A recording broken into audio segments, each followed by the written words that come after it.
Ahoj, vítám vás u druhého dílu swagingu, čili výroby plášťovaných střel z Hilsen 765 a s použitím odlévaného jádra.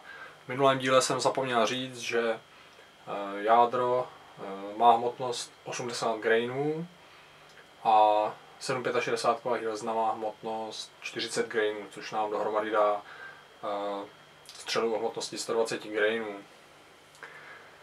Vráží 9 mm Luger, abychom se dostali na výkonový faktor 125. Používám prach BA9 5 grainů. To ale jen tak mimochodem. Dnes si ukážeme druhý tah výroby takovéto střely. V prvním tahu jsme narysovali jádro do pláště, čili do té Hilseny, a nyní budeme vytvářet špičku. Matrice je vysoustružená do ogýválního tvaru, takže i střela bude mít takovýto tvar. Nyní pustím rys a provedu 3 cykly výroby tohoto tvaru.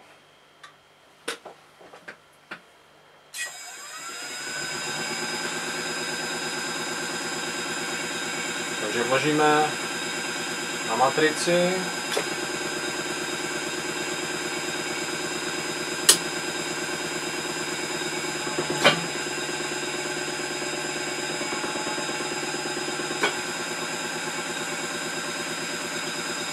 Střela vypadá takto.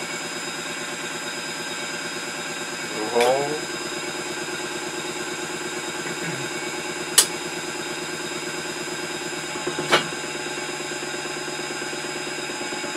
Při kompletaci takovéto střely s jádrem a pláštěm je dobré vhodným mazivem namazat obě části, aby docházelo k menšímu tření v matrici a nevznikaly, neopotřebovávala se tady.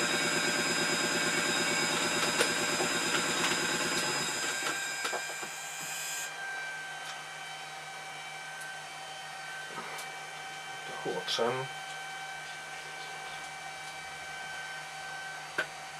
Takže zde vidět výsledek. Střela má ogývální tvar.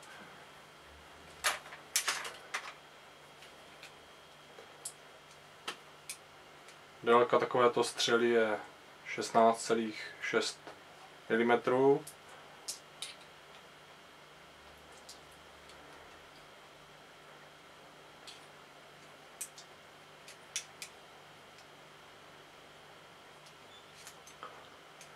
Záleží na odlévaném jádru, jak se podaří přesnost takového jádra odlít. Myslím hmotnostně. Podle vážení se můžou střely váhově lišit, ale jak říkám, záleží to na hmotnosti jádra, které odlejeme, protože zde nepoužívám kalibraci jádra olověného.